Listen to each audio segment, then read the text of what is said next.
The moment Darren Miller stepped through the front door of the mansion, he expected the usual scene. Soft lights, the faint scent of vanilla candles, and his pregnant wife waiting quietly, pretending she hadn't noticed he'd been gone longer than any business trip required.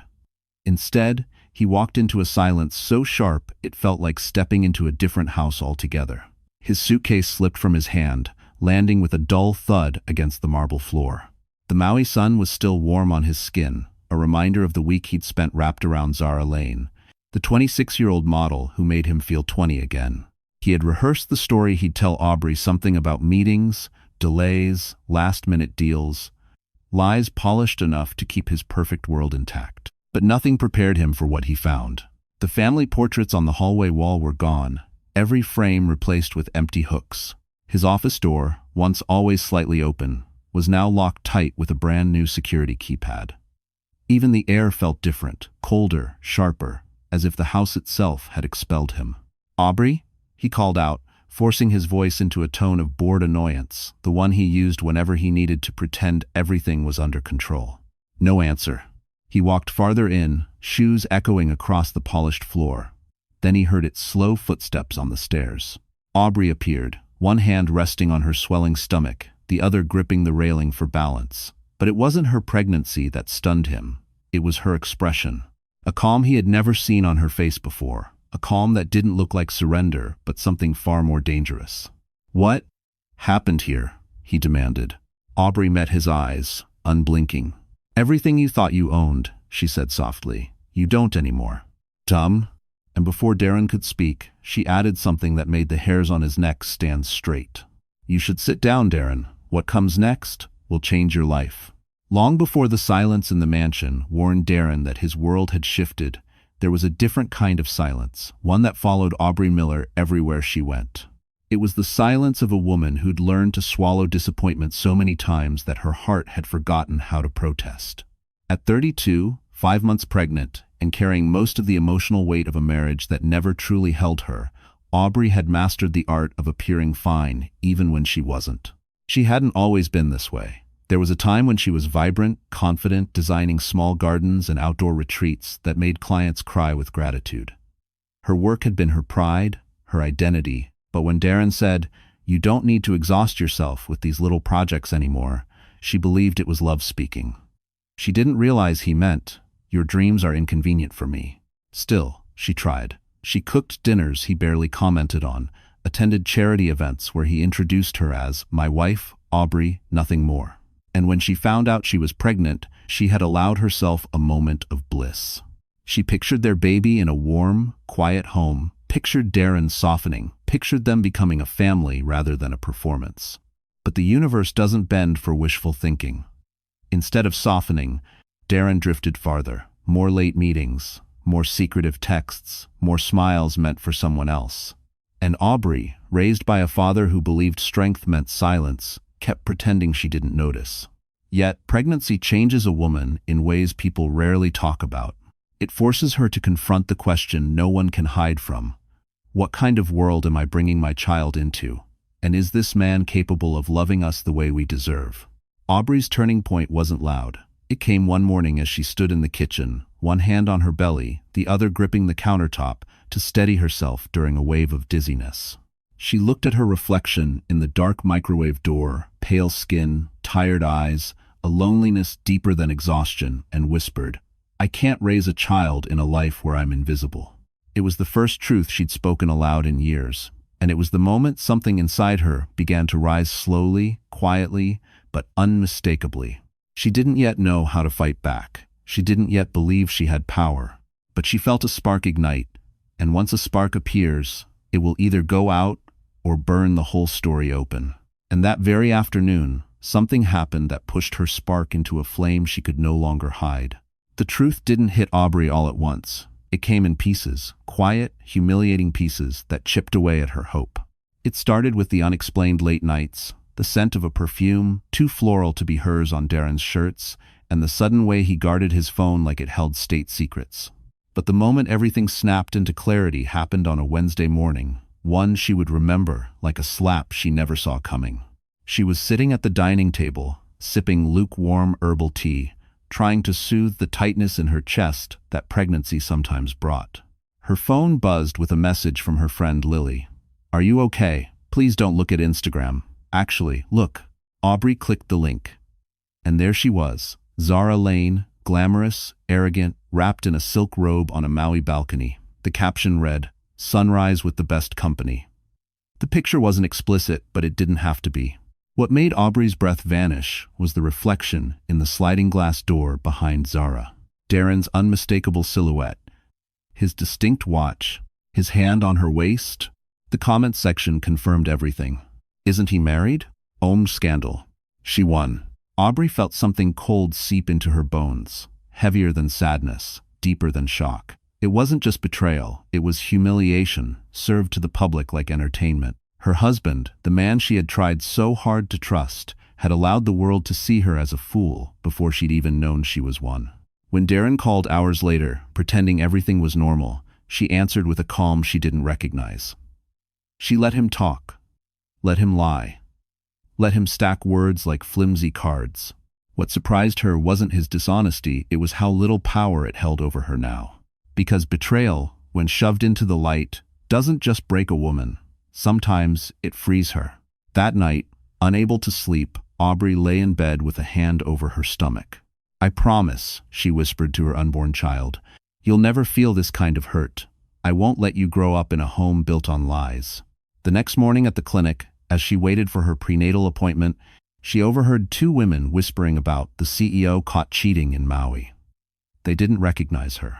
That anonymity burned, but it also sharpened something inside her. She walked out of the clinic and dialed the one person she never imagined calling, Victor Hale. "Victor," she said, voice steady, "I need to understand everything Darren has kept from me." Victor exhaled slowly, as if he had expected this moment. "Aubrey," he replied, "come to my office today. There's something you need to see." And what Victor placed in front of her an hour later would shatter the last illusion she had left. Victor Hale's office overlooked the city from the 29th floor, a place where deals were written, futures were shaped, and secrets were stored in drawers cleaner than most people's consciences. Aubrey had been there only once before, years ago, when her father introduced them briefly. She remembered Victor as distant but polite. Today, as she stood in the doorway with swollen feet and a trembling heart, he looked at her with something she hadn't felt from anyone in months. Concern. "Aubrey," he said softly, gesturing her inside, "sit down. You shouldn't be on your feet too long." His voice carried the same calm authority her father once had, the kind that made people feel seen without judgment. That alone nearly made her cry. But she held her composure. For the first time in a long time, she needed to be strong not only for herself, but for the tiny heartbeat depending on her. Victor opened a folder and slid it toward her. "Before you look at this," he said, "you need to understand something. I'm not showing you this to hurt you. I'm showing you this because you deserve to know the truth." Inside were financial statements, property deeds, loan agreements. At first, she didn't understand what she was seeing. But then the signatures caught her eye. Her signature. "Victor, I never signed these." "I know," he replied. Her breath hitched. The room felt smaller. "These documents," he continued, tapping the pages, "were used as collateral for several of Darren's business expansions. Properties your mother left you, assets you inherited without even knowing. Legally, he had no right to use them." A buzzing sound filled Aubrey's ears, a dizzy fog rising through her. "He forged my name," she whispered. She wasn't asking, she was accepting. Victor nodded once, sadness flickering in his eyes. "Your mother trusted you'd one day take control of what is yours. Darren counted on you never discovering the truth." Aubrey pressed a hand to her belly. Her child kicked lightly, as if sensing her unraveling. Victor leaned closer. "Aubrey, this is not the moment to break. This is the moment to wake. You have more power than you have been allowed to believe. And if you want to protect your child, you must use it." Her throat tightened, not from fear, but from the sudden understanding that her life had never truly been hers. She closed the folder, fingers trembling yet decisive. "Victor," she said quietly, "tell me what I need to do." Victor hesitated, studying her expression as if confirming she was ready. Then he opened another drawer. Inside was a document that made her breath stop cold. "Before we go any further," Victor murmured. You need to see this. If you been to our impression. While Aubrey sat in Victor Hale's office, discovering the truth that would burn through the foundation of her marriage, Darren Miller was waking up in Maui without a worry in the world. The sun streamed through the glass walls of the oceanside villa he had rented $4,800 a night, charged to a corporate card he wasn't supposed to touch. Waves crashed against black lava rocks outside. Palm trees swayed lazily. It was the kind of paradise people flew across the world to taste. And Darren believed he deserved all of it. He stretched in the bed, sheets still warm. Zara Lane curled beside him like a postcard fantasy. She looked radiant in the morning light, the kind of beauty that made men forget logic, morals, and consequences. Zara wasn't shy about her desires, money, exposure, a lifestyle that sparkled. Darren loved the way she made him feel powerful, young, unburdened. You should just leave her, Zara murmured, tracing circles on his chest. You're wasting your time with that quiet little housewife life. You and I, we could rule everything. He smirked. You don't know Aubrey. She wouldn't survive a day without me. Zara rolled her eyes. Please. She looks fragile enough to fold in half. Women like that don't fight back. Those words fed Darren's ego like gasoline on a flame. He didn't know that at that exact moment, his fragile wife was sitting across from Victor, uncovering financial crimes that could ruin him. Zara climbed out of bed, slipped into a silk robe, and posed on the balcony for her next Instagram story. Smile, she said. The world loves a man who looks like he has everything. Darren stepped behind her, letting the camera catch his reflection just enough to stir attention, but not enough to confirm anything. He loved the thrill of being noticed, admired, envied. He didn't notice the small detail in the background, the open folder of documents he'd carelessly tossed into his suitcase before leaving home. Papers containing forged signatures. Illegal transfers, evidence of everything he'd been hiding. Zara did notice. She peeked at them while pretending to adjust her robe. For a moment, her eyes glinted with something predatory, curiosity, calculation, but she said nothing. Later that night, as they sat at a beachside restaurant under strings of golden lights, Zara leaned in close and whispered, Darren, do you trust me? He didn't hesitate. Of course. Zara smiled sweetly, almost innocently. But her fingers tapped her phone under the table, 3 quick taps, the sign she used when she found something she could use.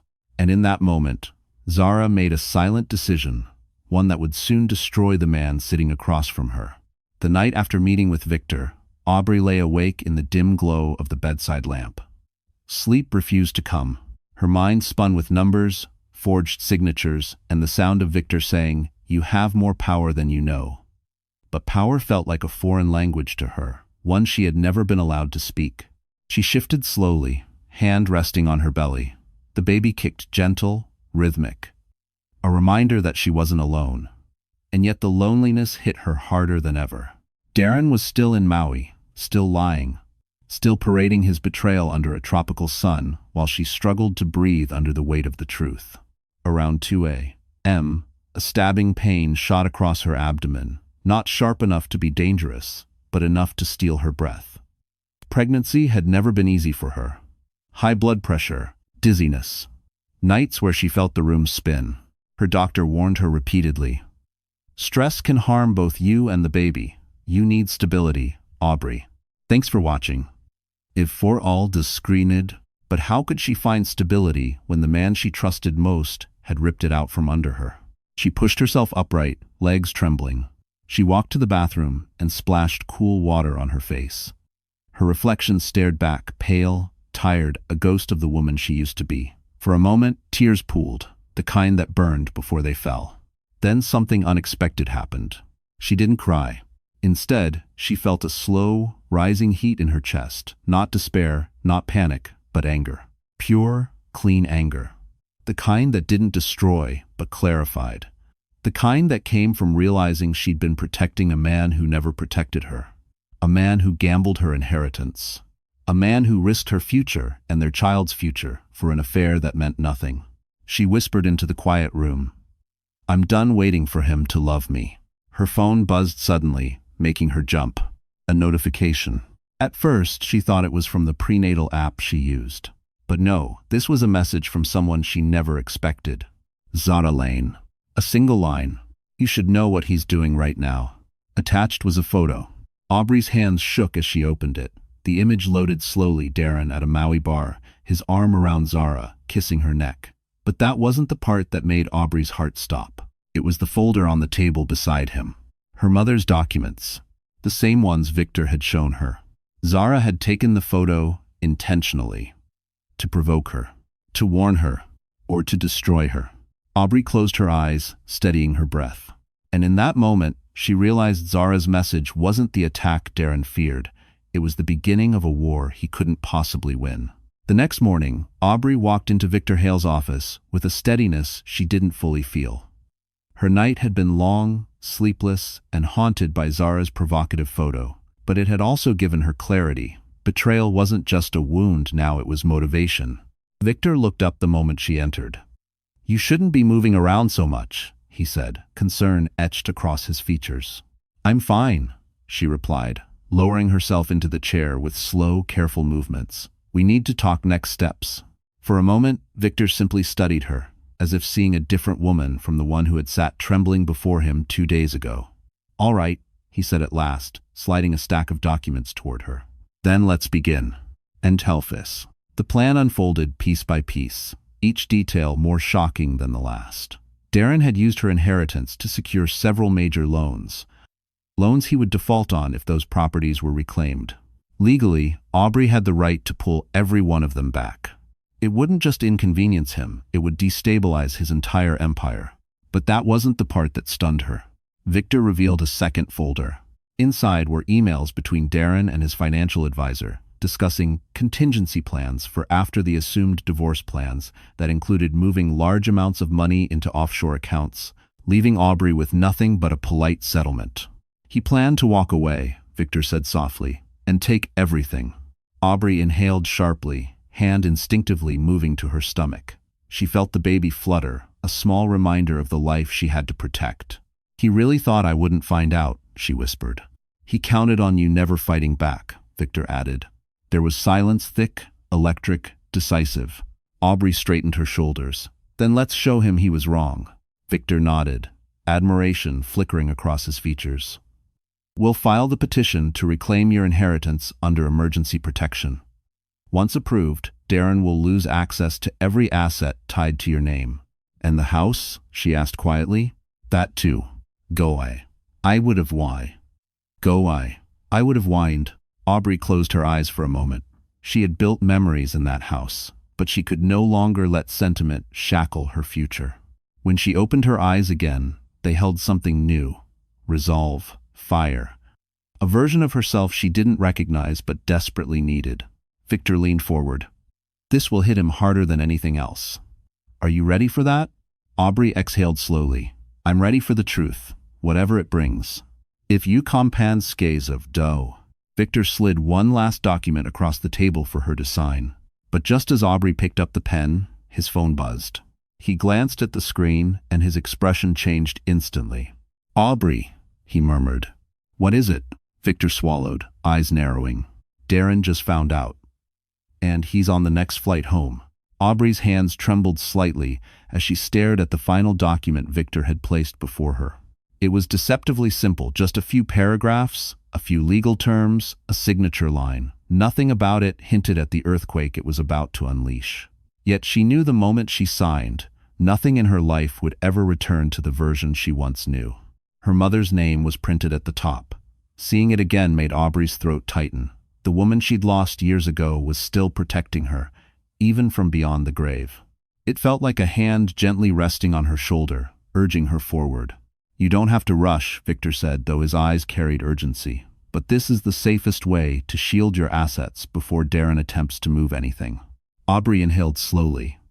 "He's always been ahead of me," she murmured, "always moving faster, talking louder, making me feel like I was chasing him." Victor's expression softened. "Not anymore." She picked up the pen. It felt strangely heavy, like it carried the weight of all the choices she had postponed, all the warnings she had ignored, all the years she spent convincing herself she wasn't worthy of more.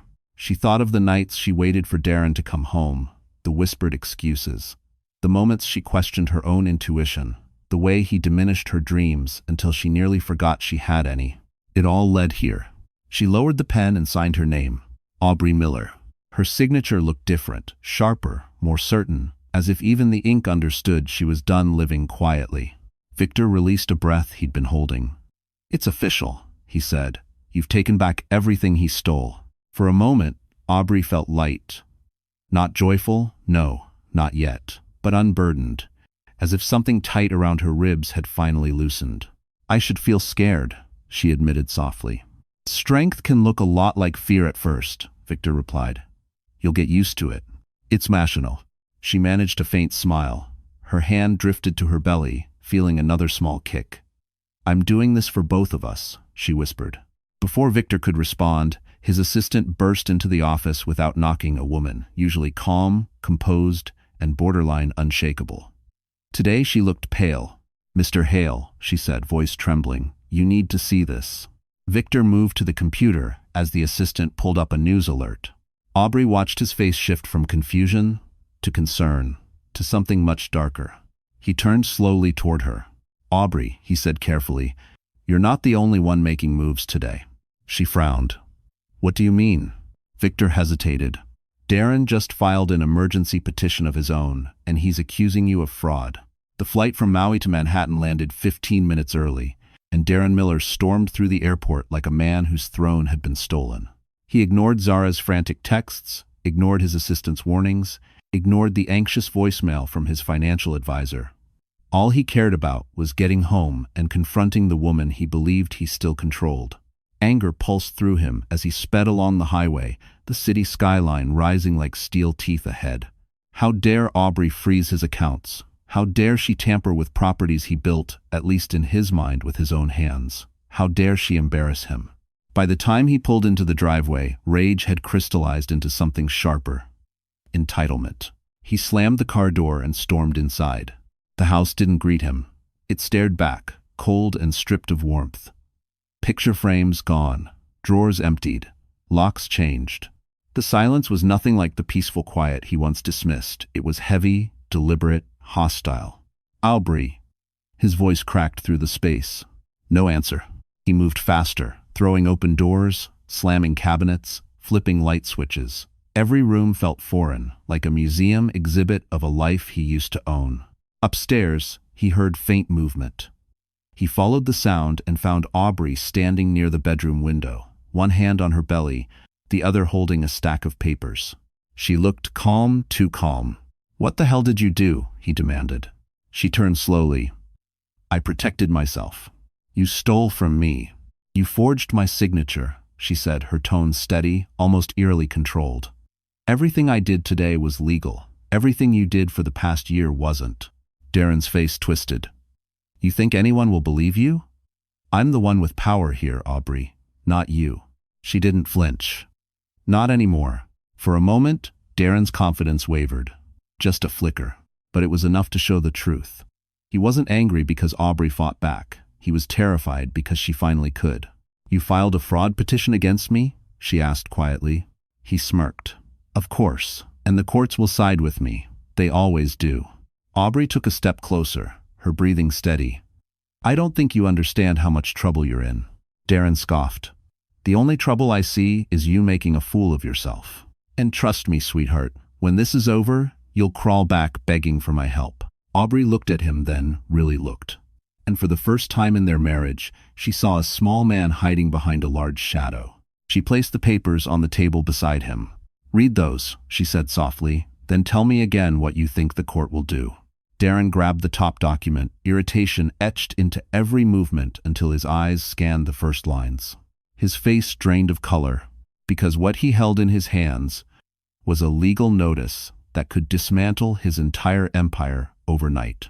Darren's eyes raced across the legal notice, his breathing turning shallow as he realized what he was holding.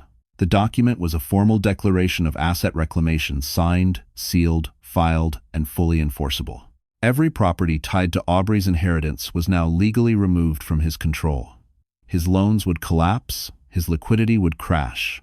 and every investor who'd once praised him would soon call for his head. This is impossible, he stammered. It's the law, Aubrey said quietly. You broke it, I didn't. He looked up at her with a mixture of fury and disbelief. You would ruin me? After everything I've given you? A sob of bitter amusement escaped her. Given me? You took from me, Darren. You took my mother's legacy. You took my trust. You even tried to take the future of our child, Esphorus. He opened his mouth to protest, but no words came. There was nothing to defend. Aubrey continued, her voice trembling but unwavering. You thought I wouldn't fight because I've always been quiet. But you never understood something. She placed a hand over her belly. Silence isn't weakness. Sometimes it's survival. For a moment, Darren stood frozen. Then, as if desperate to reclaim control, he snatched the remaining papers on the table, financial breakdowns, forged signature evidence, loan defaults, and tore them open one by one. His jaw clenched. His eyes widened further with each page. This is going to leak, he whispered. Someone will leak this. My board will see it. They already have, Aubrey said softly. He spun toward her. What? She swallowed. Victor contacted them this morning. They know about the forged signatures, about the illegal collateral, about your misuse of company funds. For the first time, Darren looked afraid, not angry, not arrogant, but genuinely shaken. No, he said. No, they can't.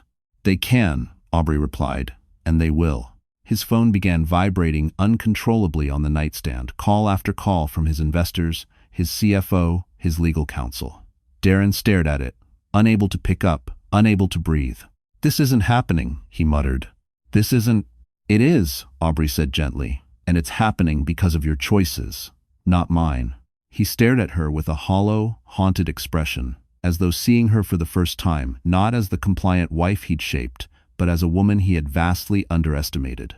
You think you've won? He said weakly. Aubrey held his gaze. No, Darren, I think I've finally stopped losing. Before he could respond, a loud knock echoed through the house. Darren flinched. Aubrey stepped back. The knocking grew harder. Darren whispered, "Who is that?" And when the voice on the other side shouted its answer, Darren felt his entire world split open. The pounding at the door continued, echoing through the house like a warning bell.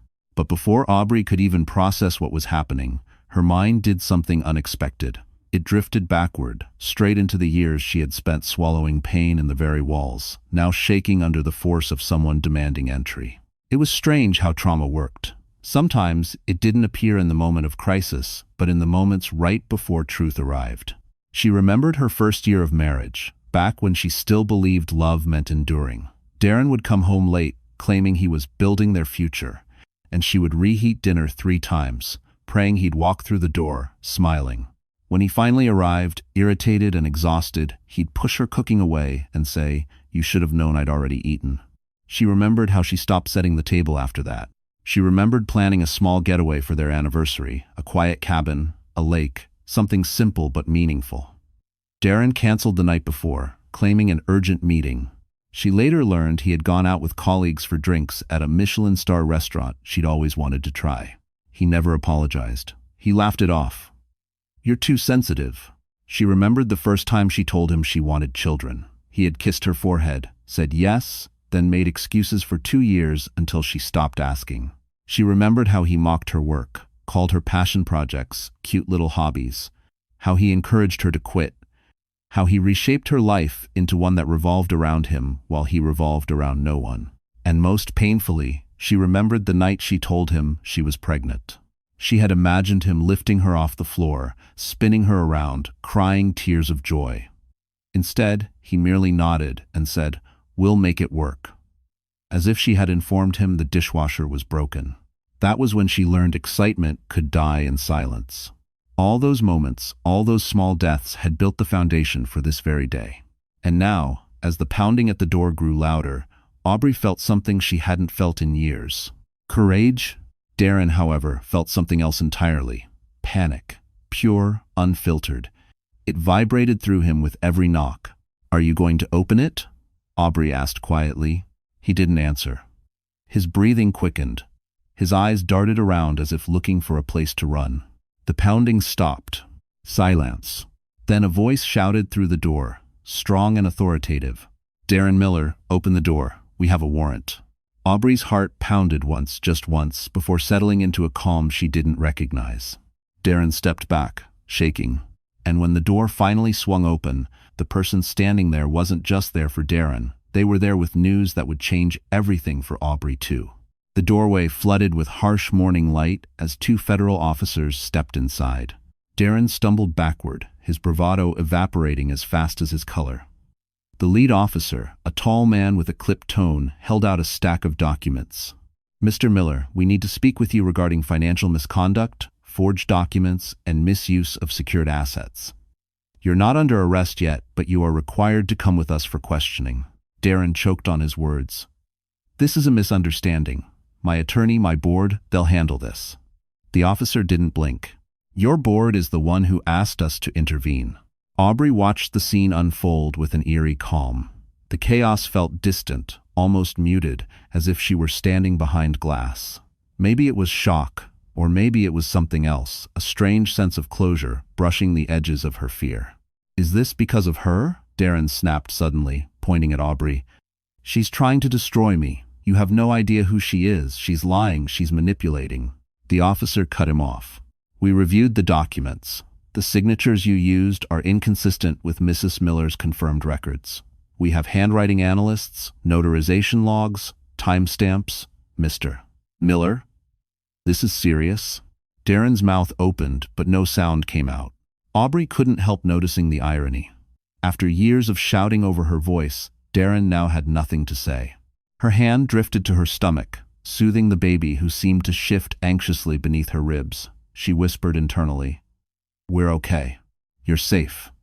For the first time, she truly believed it. "Mrs. Miller," the second officer said gently, turning to her, "we also need to ask you a few questions.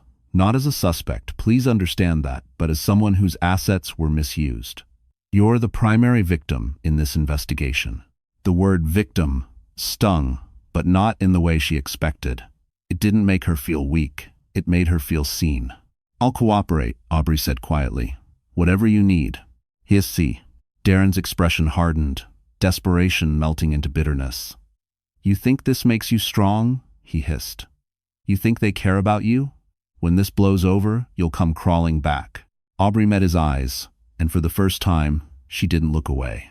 "I'm not crawling anymore," she said. The officers signaled Darren to follow them outside. He hesitated, turning back one last time as if expecting Aubrey to beg him to stay. She didn't. As he stepped through the door, the officer handed Aubrey an envelope. "This was sent to our office for you this morning. We were instructed to deliver it personally." Aubrey frowned. "From who?" "We don't know. No return address. But it's marked urgent." She held the envelope, feeling the weight of it, sensing it wasn't ordinary paper. She slowly slid her finger under the seal, and when she saw the first line inside, her knees nearly gave out. The envelope trembled slightly in Aubrey's hands. Something about it felt familiar, the faint lavender scent, the careful handwriting, the soft paper. Her breath caught as she pulled out the single sheet inside. It wasn't printed. It was written, by hand, and signed by a name she hadn't seen in over 20 years. Her mother. Aubrey's vision blurred as she sank into the nearest chair. She blinked hard, forcing herself to focus. The letter began simply, "My darling Aubrey, if you are reading this, it means trouble has found you, and I am no longer there to guide you, but I have prepared for this moment more than you know." Her throat closed. She could almost hear her mother's gentle voice speaking every word. The letter continued, "You have inherited more than assets. You inherited enemies, people who want what does not belong to them. Your father and I tried to protect you from that truth. If someone you love ever betrays you, go to Victor Hale. He knows everything. He promised me he would keep you safe. Trust him, even when you cannot trust yourself." Aubrey felt her breath leave her chest. Her mother had known. Somehow, she had predicted not just danger, but Darren. She kept reading. "There is a file locked in Victor's safe. Inside it is the full record of your inheritance, including property rights, dormant accounts, and shares in a company you never knew existed. They belong to you alone, not your husband, not anyone else." Aubrey pressed a shaking hand to her stomach. Her mother's words wrapped around her like armor, warm, steady, irrefutable. The letter darkened in tone near the end. If someone tries to control you, diminish you, or take from you, remember this. A woman who has lost everything is a woman who can do anything. Stand your ground, my brave girl. You will survive, you will rise, and you will never be alone. A tear slipped down Aubrey's cheek. She hadn't cried in weeks, but this was different. This wasn't grief, it was release. She folded the letter carefully, almost reverently, and placed a hand over it.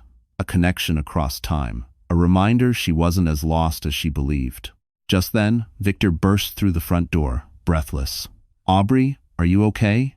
She stood, clutching the letter. "My mother, she prepared for all of this." Victor froze. His expression shifted not to surprise, but to something closer to awe. "Yes," he whispered. "She did." Aubrey steadied herself. "Victor, what's in the file she mentioned? The one in your safe?" Victor's jaw tightened. He hesitated. "Aubrey, that file changes everything." She swallowed. "Show me." Victor shook his head. "I will, but first." He stepped aside, and the person who walked in behind him made Aubrey's entire world tilt on its axis. Aubrey's breath caught the moment she saw who stood behind Victor. It wasn't another officer. It wasn't a lawyer. It was someone she hadn't expected to face this soon. Darren's former CFO, Gregory Hayes. A man Darren trusted with everything. A man who now looked like he hadn't slept in days. He stepped forward cautiously, holding a thick folder. "Mrs. Miller, Aubrey, we need to talk." Aubrey stiffened, unsure whether this was another trap. But Victor nodded at her gently. "He's on our side now." Gregory exhaled shakily. "I'm done protecting him. Your husband crossed lines even I didn't know existed." He handed the folder to her. Inside were spreadsheets, emails, and transaction logs, each one revealing deeper misconduct. Offshore accounts, unreported income, fraudulent loans, and worst of all, a quiet attempt to transfer one of Aubrey's inherited properties to Zara Lane. Her heart pounded. "He tried to give her my mother's land?" Gregory shook his head. "No. He tried to sell it. Zara refused. That girl, she's more cunning than he realized. She's been gathering evidence on him for months." Aubrey blinked. "Why?" "To protect herself," Gregory replied. "She never planned to stay with him long term. But she also knew Darren was dangerous when cornered." Aubrey's mind reeled. Zara, her tormentor, had unintentionally become part of the downfall. Gregory continued, lowering his voice. "But there's something else. Something you need before this goes public." He pulled out a small USB drive. "The board received this anonymously last night," he said.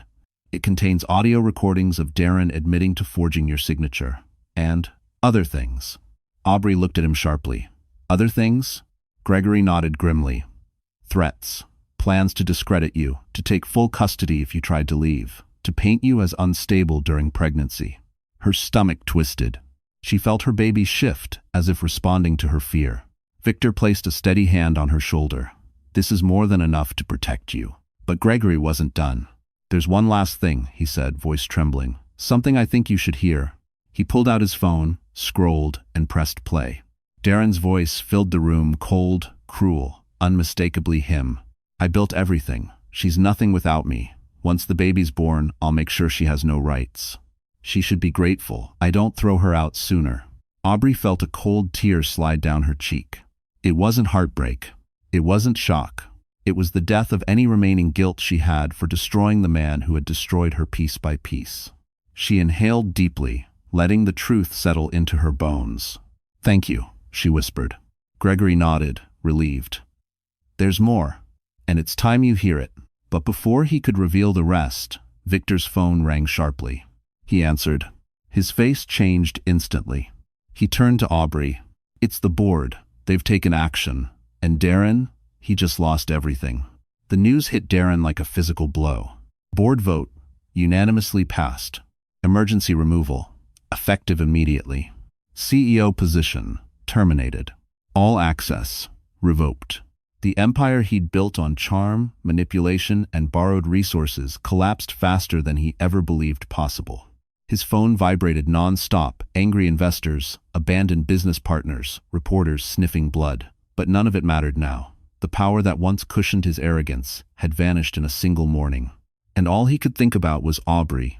Meanwhile, across the city, Aubrey stood in Victor's office, reviewing the aftermath with a quiet strength that felt new, but also strangely familiar. Almost as if this version of herself had always been there, patiently waiting beneath years of silence. Victor placed a set of documents before her. "These are the properties officially reinstated under your name," he said. "Your mother left you far more than you knew." Aubrey touched the first page. "I didn't think I'd ever own anything truly mine." "You've always owned more than he did," Victor replied gently. "He just convinced you otherwise." End quote. His words struck something deep inside her, an ache of realization, but also pride. She wasn't powerless. She had been misled, diminished, deliberately kept small. Not anymore. She straightened, inhaling slowly. Her baby kicked, as if agreeing. "I want to secure everything," she said. "Not out of revenge. For my child." Victor nodded. "We'll set up a trust. Only you will have access." As they worked, Gregory entered again, carrying another file. "There's one more thing," he said carefully. "Something I found while reviewing the offshore accounts." Aubrey braced herself. What did he hide now? Gregory opened the folder. Inside were several receipts, all with large payments. "Life insurance policies," Gregory explained. "Several of them, and all of them list you and the baby as beneficiaries." Aubrey blinked. "I don't understand. Why would he?" Victor's expression darkened. "Because Darren expected to keep control. If anything ever happened to him, he wanted the appearance of being a provider." Aubrey felt a strange mixture of nausea and sorrow, not for Darren, but for the delusion he lived in. A man who couldn't love her had still wanted credit for supporting her after his death. A hollow kind of kindness. A selfish version of generosity. Gregory continued. "Legally, these policies are yours now. He cannot cancel them." Aubrey didn't smile, but she did feel something shift, a small piece of security settling into place. Gregory hesitated, then added, "There's one more file. It's personal." Aubrey swallowed. "Show me." Gregory laid a thin envelope on the table. Victor frowned. "This wasn't in the original audit." Gregory shook his head. "Because it wasn't in the company records. It was in Darren's private safe." Aubrey opened it with trembling fingers. Inside was a photograph. Her mother, standing beside a man Aubrey had never seen. And on the back, a message in her mother's handwriting. He must never know the truth. Aubrey's heart lurched. And for the first time, she realized Darren might not be the only man who had betrayed her. 2 weeks later, Manhattan buzzed with anticipation for the annual Winter Founders Gala, a night where power gathered under crystal chandeliers, where fortunes shifted with a handshake, and where reputation mattered more than truth. It was the last place Aubrey expected to be, yet here she was, stepping out of a black car in a gown the color of midnight, her pregnancy visible but elegant, her chin lifted in quiet defiance. She didn't come to impress. She came to reclaim. Victor had insisted she attend. "Let them see you standing," he said. "Let them see who truly built the empire he pretended to own." Inside the ballroom, murmurs rippled as heads turned toward her. Some whispered out of curiosity, others out of pity. None knew the full story yet, but they would. Tonight, the board was preparing a public statement about Darren's removal. Tonight, Aubrey would no longer be the invisible wife in the corner. She felt her baby kick lightly, as though offering encouragement. "We're okay," she whispered. "This is our beginning." Across the room, Gregory approached, looking nervous. "Aubrey, there's something I need to prepare you for." If interest rhyme, but before he could finish, a hush fell over the crowd. Darren had arrived. He looked nothing like the polished CEO he once was. His suit was wrinkled, his expression frantic, his confidence shattered. When his eyes locked onto Aubrey, something inside him snapped. He stormed toward her, ignoring the stares, ignoring the board members whispering behind raised glasses. "What are you doing here?" he hissed. "This is my world." "Not anymore," Aubrey replied calmly. "You're not ruining my name publicly," he snarled. "You ruined it yourself." Darren stepped closer, rage twisting his features. "You think you can take everything from me? You think you can walk in here and act like you're better than me?" Aubrey held his gaze. "I don't need to act." The room watched in stunned silence. Then, over the microphone, the chairman of the board cleared his throat. "Ladies and gentlemen," he announced, "tonight we formally address the leadership transition at Miller Development." Darren lunged for the stage, panic overtaking him. Security moved instantly, but he shouted one last sentence before being pulled back. "She's lying. All of this, she planned it." Aubrey didn't move. She didn't need to. Truth didn't require volume. The chairman continued. "The evidence against Mr. Miller includes financial forgery, misappropriation of assets, and attempts to defraud shareholders. Effective immediately, his ownership is revoked." Gasps filled the room. Cameras flashed. Darren crumpled. But the chairman wasn't done. "And the controlling stake of the company will be transferred to its rightful inheritor." Aubrey froze. "Rightful inheritor?" She looked to Victor, confused. He nodded solemnly. "Aubrey," he whispered, "your mother founded the company. What if Wendy's and if you will?" Aubrey felt the room tilt as the chairman's words echoed through the ballroom. Founded by her mother? The world around her blurred crystal chandeliers, murmuring guests, Darren thrashing weakly against security guards. It all dissolved into a dull hum. Only one thought pulsed in her mind. "My mother built Miller Development?" Victor stepped closer, lowering his voice. "Your mother wasn't just an investor, Aubrey. She was the architect of everything Darren pretended to create." "I'm sevened." Aubrey gripped the edge of a nearby table, her breath catching. "Why didn't anyone tell me?" Victor exhaled. "She wanted to raise you without the weight of a corporate empire on your shoulders. She believed you should choose your future freely. She planned to reveal everything when you turned 30, but she died too soon." Aubrey felt tears burning at the edges of her vision, not from sadness, but from revelation. Her entire life, she thought she had inherited fragments, land, savings, a few assets. But her mother had left her an empire disguised as shadows. Gregory stepped forward, nodding somberly. "The offshore accounts Darren used? Many originated from your mother's initial funding. His entire rise was built on her foundation." "And he didn't know?" Aubrey whispered. "He knew she invested," Victor said. "But he didn't know she retained controlling shares transferred to you automatically upon her death." Aubrey stared at the stage where the chairman continued announcing the transition. The audience was in an uproar. Reporters scribbled furiously. Cameras flashed like lightning across a dark sky. "Why didn't you tell me earlier?" she asked softly, her voice barely above a breath. Victor's expression softened in a way she had never seen before. "Because your mother asked me to wait until you were strong enough to carry it, until you learned your own worth." She felt her baby kick a small affirmation, a reminder of why she had kept fighting. Darren, still half restrained, shouted hoarsely, "Lies, all of it. She doesn't deserve anything." Aubrey turned toward him slowly. "No," she said calmly. "I deserve everything she entrusted to me. Everything you stole. Everything you tried to destroy." And in fact, for the first time, Darren stopped fighting. His face paled, his knees buckled. The truth wasn't just humiliating, it was fatal to his ego. Aubrey stepped forward, the crowd parting instinctively. She didn't speak loudly, she didn't need to. "My mother built the world you tried to take from me, and now I'm taking it back." Gasps rippled across the room. Reporters shouted her name. The chairman held out a leather folder. "Mrs. Miller," he announced, "these are the documents confirming your new position as majority owner." Her hands trembled as she reached for them. But before she could touch the folder, someone at the ballroom entrance called her name. She turned, and standing there was a face she never expected to see again, holding a truth that could rewrite everything she thought she knew. Aubrey froze, her hand still hovering above the ownership folder, as the crowd turned to see who had spoken her name. Standing in the doorway, illuminated by the chandelier's glow, was a man she hadn't seen since childhood, her mother's former business partner, Elias Ward. He looked older now, his once dark hair streaked with silver, but his eyes carried the same steady warmth she remembered. Elias stepped forward, the crowd parting instinctively, whispering as though they were witnessing something sacred. "Aubrey," he said gently, "your mother asked me to come to you when the time was right. And tonight, it is." Aubrey felt her breath catch, her heart pounding. "You knew her secret?" she asked. "I knew all of them," Elias replied, "and I swore to protect you if the world ever tried to take what she built." Darren, still held by security, let out a weak, bitter laugh. "More lies, more conspiracies. You people are insane."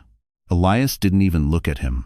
Instead, he reached into his coat and pulled out a sealed envelope, old, worn, and unmistakably written in her mother's elegant script. "For you," he said, "your mother left this to be delivered only when your inheritance was threatened."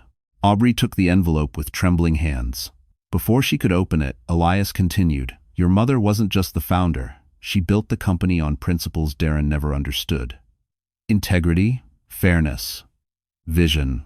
She always believed you would carry those principles farther than she could." The ballroom murmured, drinks untouched, eyes fixed on her. Aubrey swallowed hard. "Why now? Why tonight?" "Because Darren isn't just losing his power," Elias said quietly. "He's losing the lies that kept him safe. And you deserve to see the full truth before you step into what is rightfully yours." Aubrey felt emotion rise like a tide. Her mother had planned everything, every protection, every secret, every safeguard, anticipating the very betrayal she now stood inside. Darren finally snapped, lunging forward despite the grip of security. "This is my company, my legacy. She doesn't have the strength to run anything." Aubrey turned to him, her voice calm but edged with steel. "It was never yours. You lived in a house my mother built. You climbed a ladder she designed. You controlled a company she created. And all you ever did was try to bury the woman who gave you the foundation." Her words hit harder than any public statement. Darren's knees buckled. He sagged in the arms of security, the last fragments of his ego collapsing. Elias stepped closer to Aubrey. "There's one more truth about your mother, something you must know before you take the mantle." Aubrey looked up sharply. "What truth?" Elias hesitated just long enough to make the room lean in. Then he whispered, "Your mother didn't just build the company. She didn't do it alone. And the man who helped her? He was closer to you than you ever realized." Aubrey felt the air thicken around her as the ballroom quieted, waiting for Elias to reveal the truth he had carried for decades. Darren's furious breathing echoed faintly behind her, but she didn't look back. For the first time in her life, she faced forward toward answers, not excuses. "Say it," she whispered. Elias's eyes softened with something she didn't expect: remorse. "Your mother didn't build the company alone," he began. "The man who helped her create Miller Development was someone she trusted more than anyone, someone who wanted to remain invisible." "Who?" Aubrey pressed. Elias took a breath. "Your father." The room stilled. Even the clinking glasses seemed to halt midair. Aubrey shook her head instinctively. "No, my father was a military man." "He wasn't?" "He was more than that," Elias said gently. "Your parents built the company before you were born. They intended to raise you into it, but after your mother died, your father panicked. He didn't know how to protect you and the company from corporate predators. So he walked away from it all, gave operational power to your mother's partners, including me, and disappeared from the business world entirely." Aubrey felt the ground shift beneath her. "All these years," Elias continued, "we protected the truth so you could live without a target on your back. But when you turned 18, your father wanted to tell you. Then you married Darren, and he didn't trust your husband. He feared Darren would exploit your inheritance." Her breath trembled. "He was right." Elias nodded sadly. He knew Darren's type: desperate men masquerading as powerful ones. End quote. Aubrey felt a wave of grief for a past she never understood, for a father who had loved her by hiding everything. But there was more. Elias handed her the leather ownership folder the board had prepared. "You're not just the majority owner," he said softly. "You are the rightful heir. This company was always meant to be yours." Aubrey touched the folder with reverent hands. Her mother's legacy, her father's protection, her own strength forged in silence. She was no longer a woman fighting to survive. She was the woman her parents raised her to be. Across the ballroom, Darren let out a strangled cry. "She can't run it. She's pregnant. She's weak." Aubrey turned toward him slowly. "No," she said. "I'm the strongest I've ever been. And this child will be raised in a world of truth, not the lies you built your life on." Security began escorting Darren out, his protests fading into pathetic echoes. Elias stepped beside her. "One more thing, Aubrey. Your father, he left something else, something important, something meant for today." She looked at him, heart pounding. "What did he leave?" Elias gestured toward the ballroom entrance. And as the crowd turned, a man stepped inside, holding a letter addressed to her in her father's handwriting. The man standing at the entrance looked older, gentler, but unmistakably familiar. Aubrey felt her breath hitch as he approached, the ballroom fading into a distant hum. In his hands was a sealed envelope with her name written in her father's handwriting. Strong, steady, the way she remembered it before grief carved lines into him. He stopped in front of her, emotion tightening his voice. Your mother wanted you to have this only when you were ready to carry the family legacy. And tonight, you proved you are. Aubrey opened the letters slowly. Her father's words poured out, simple yet powerful. My sweet girl, if you are reading this, you have survived what I feared most, the cruelty of those who mistake kindness for weakness. Never forget your mother built an empire, but you were always meant to lead it. Build it your way. Lead with heart, not fear. And love, when love finds you again, let it. A single tear fell, not from pain, but from understanding. Everything she thought she lost, her identity, her power, her place in the world, had been waiting for her all along. Behind her, the crowd erupted in whispers as the board officially announced her as the new head of Miller Development. Cameras flashed, reporters shouted her name, investors lined up to shake her hand. She was no longer Darren's wife. She was Aubrey Miller, daughter of visionaries. She was the heir. She was the leader her mother always believed she would become. Across the room, Darren was escorted out the back, stripped of his power, his status, his pride. His downfall wasn't dramatic, it was silent, almost pathetic. The world he once controlled had forgotten him in a single night. His final words echoed behind him like a ghost. She'll never replace me. But the truth was simple. She already had. Later that evening, after the gala dimmed and the crowd thinned, Aubrey stepped onto the balcony overlooking Manhattan. The baby shifted gently inside her, as if feeling the shift in destiny. A warm voice broke the quiet. You handled tonight with more strength than most CEOs I've ever met. She turned to see Ethan Ward, gentle, steady, reliable Ethan standing beside her with a soft smile. Your father asked me to keep an eye on you these last few years, he admitted. I wasn't supposed to interfere, but somewhere along the way, I started caring on my own. Aubrey felt warmth bloom in her chest. Are you saying you want to be part of this new life? She asked softly. Only if you want that too, he replied. She placed a hand over her heart, then over her belly. For the first time in years, she didn't feel alone. Finally, she whispered, yes. Ethan's smile widened as he took her hand gently, respectfully. And in that quiet moment, over city lights and a future wide open, Aubrey felt the story close. Not with loss, not with revenge, but with truth, love, and a legacy reclaimed. And deep inside, her baby kicked as if offering the final confirmation that they were exactly where they were meant to be. So that's it. Our story closes here. And if you're still here with us, watching or listening all the way to this moment, then maybe something in Aubrey's journey touched your heart in a quiet, personal way. You know, life doesn't always break loudly. Sometimes it breaks in silence, the way hers did. And healing often begins the same way. There's a line from Marcus Aurelius that kept coming to my mind as we built this story. You have power over your mind, not outside events. Aubrey didn't win because the world became kinder. She won because she became stronger inside. And that's something each of us can learn from. Pain doesn't define us. Betrayal doesn't end us. What matters is what we choose next. Maybe you're going through your own quiet battles. Maybe you're learning your own worth again. If so, I hope this story reminds you that you're allowed to rise, rebuild, and protect your peace just like she did. If this touched you in any way, my friend, don't forget to like, share, and subscribe. It helps our little community grow, and it tells us you want more stories that speak to the heart. You're not alone. We're right here with you.